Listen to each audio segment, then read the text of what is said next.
Amados hermanos,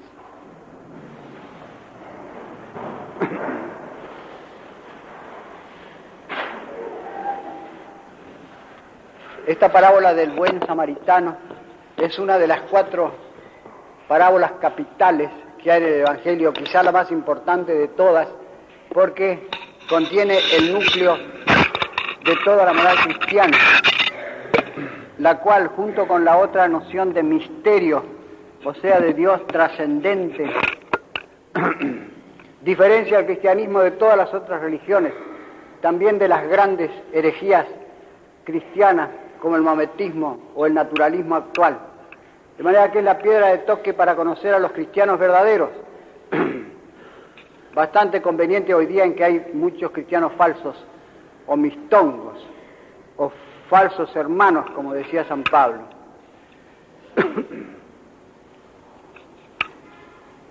El episodio es conocido, lo acabamos de oír.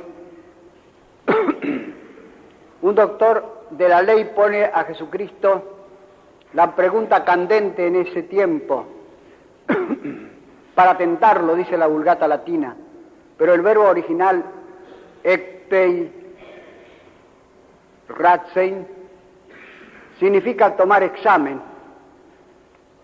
A un profeta vagabundo, el doctor de la ley se consideró autorizado a tomarle examen.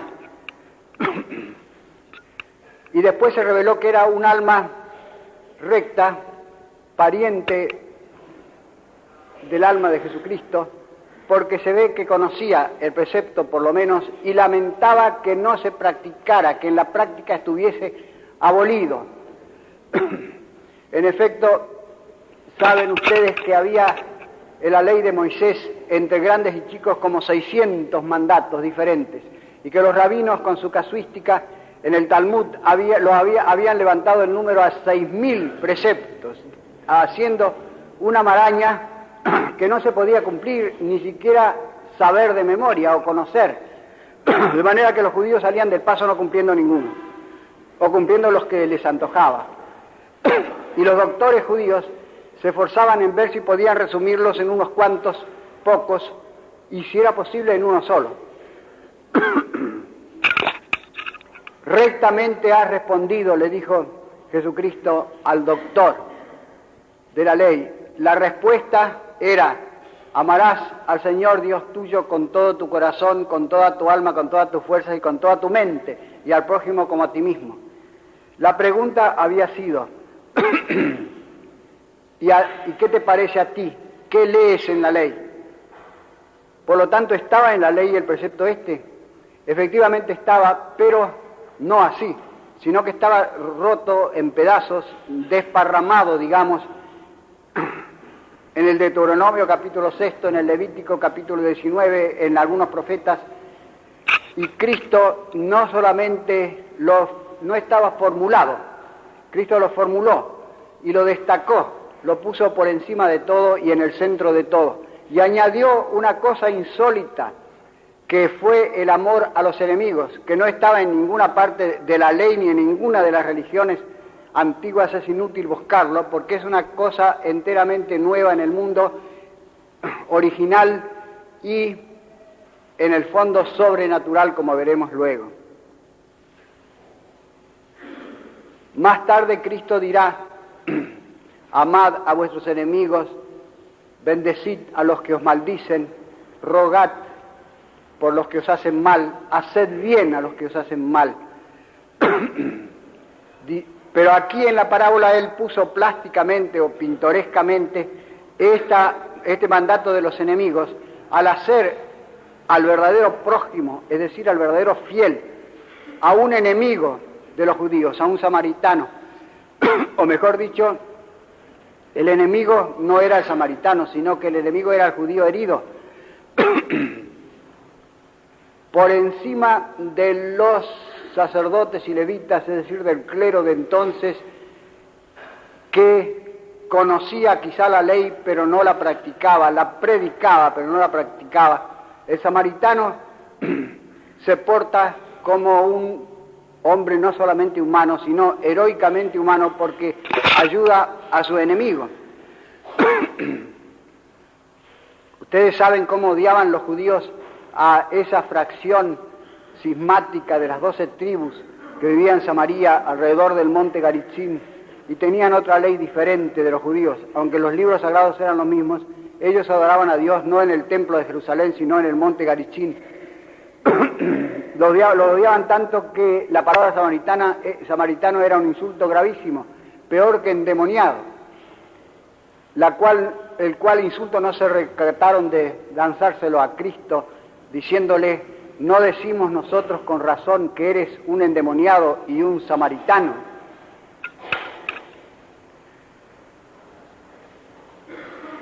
Este precepto sobrepasa las fuerzas humanas. Solo se puede cumplir con la ayuda de la gracia, es sobrenatural. Y la prueba está en que ni siquiera le pasó por el pensamiento a todos los grandes genios religiosos de la humanidad. Por ejemplo, David, que acabamos de leer en la antífona, pide a Dios que postre a sus enemigos.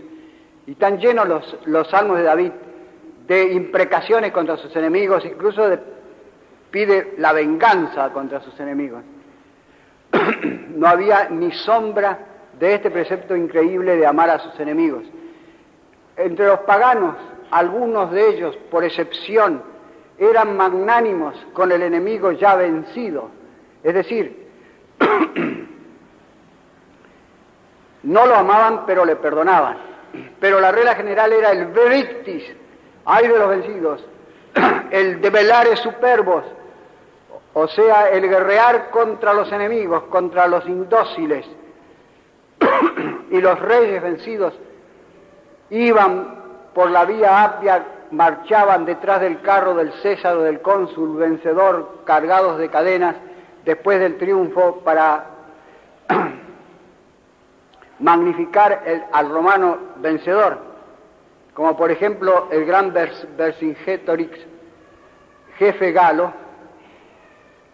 al ser llevado a Roma a su despecho, tras el carro de César fue marchando, rígido, enorme, trágico, derecho, mordiendo el yugo para no ir llorando.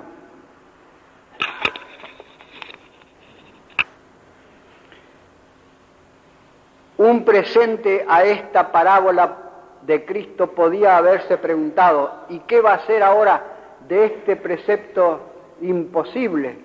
Se caerá, se hundirá en el abismo del olvido como tantas otras generosas utopías.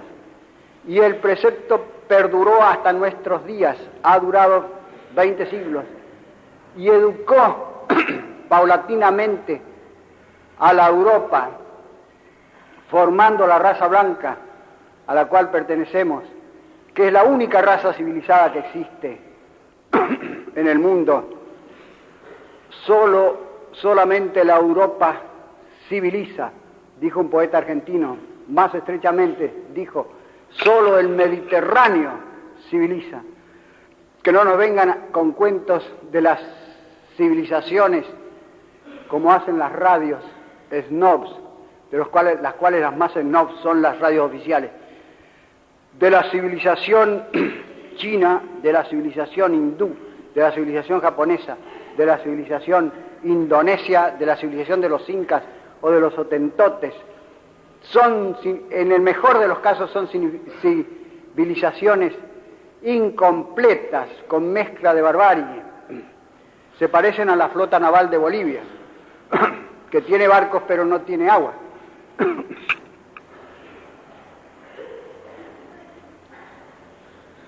Este precepto predicado a todo el mundo y practicado por lo menos por los santos, creó paulatinamente en el mundo occidental unas cosas que a nosotros nos parecen ahora naturales, pero eran terriblemente en contra del espíritu pagano y el espíritu judío. O sea, el concepto, por ejemplo, de guerra justa, el concepto de gobierno justo, el concepto de trato justo entre los convecinos y entre los connacionales, e incluso el trato justo entre las naciones, que son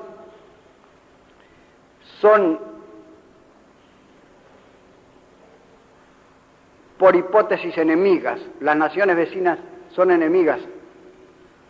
Recordemos la terrible enemistad atávica hereditaria que existe entre Francia y Alemania. De suyo, el hombre natural considera al extranjero como un bárbaro.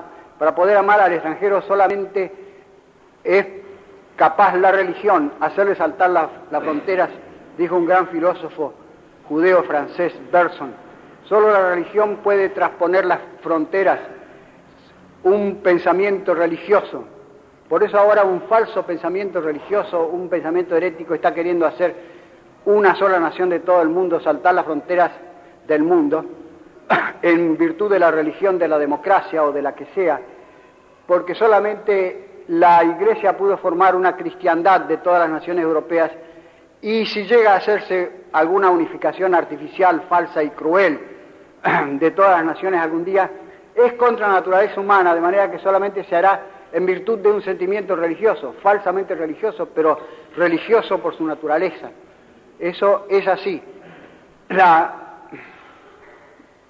La predicación de este precepto fue formando en una palabra lo que llamamos la humanidad, contrapuesto a lo inhumano, que los antiguos conocieron con el nombre de humanitas, o sea, un conjunto de virtudes, benignidad, lealtad, franqueza, sinceridad, que ellos conocieron e inscribieron en el número de las virtudes, pero no practicaron sino en forma mínima, como decía antes, por excepción en algunos héroes como Temístocles o Julio César, y nunca se constituyó en uso general y en ley general.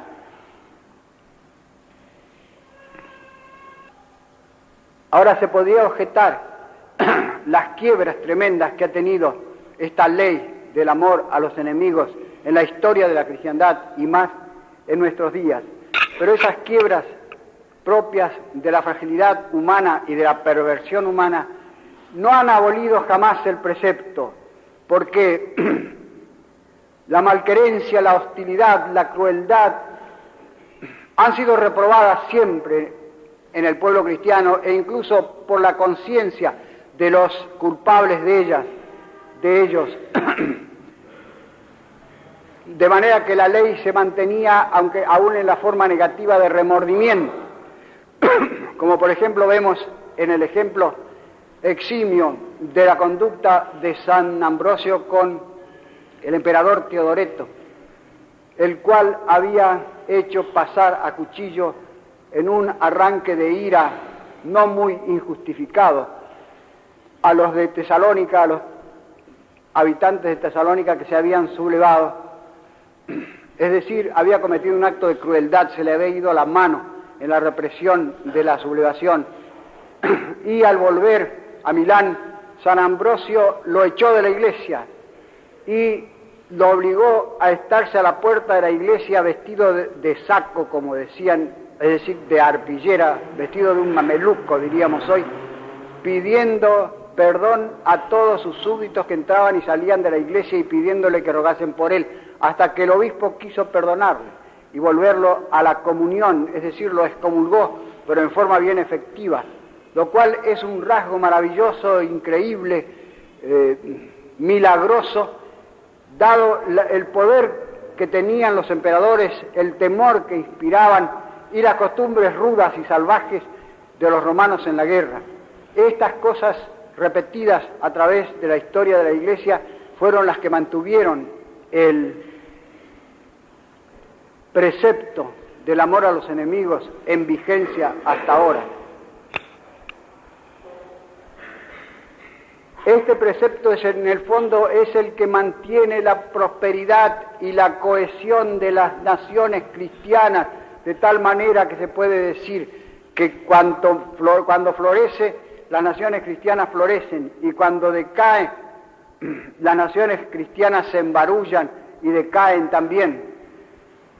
Porque dijo Aristóteles que lo que mantiene a las naciones unidas es la amistad, que la política verdadera se basa en la amistad.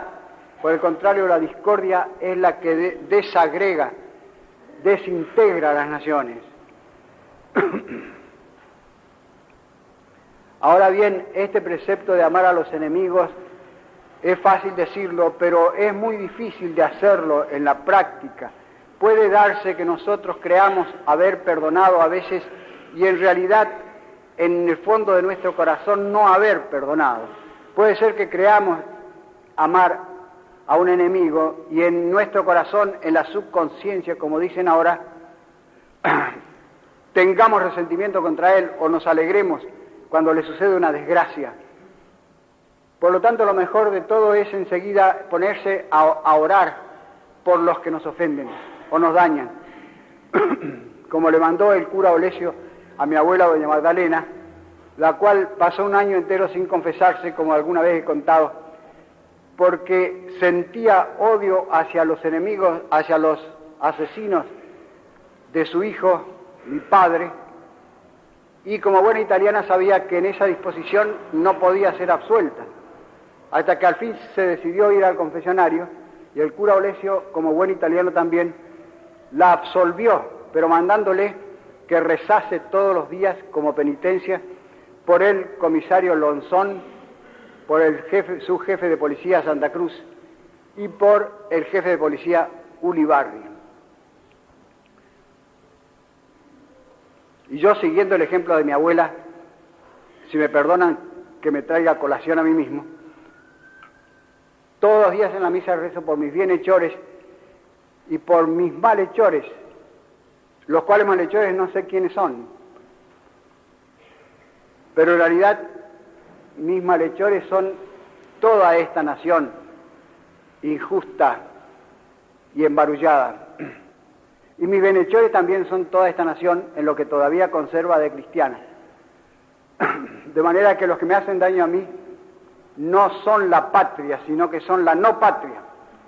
Y no la no patria de afuera, sino la no patria de aquí dentro.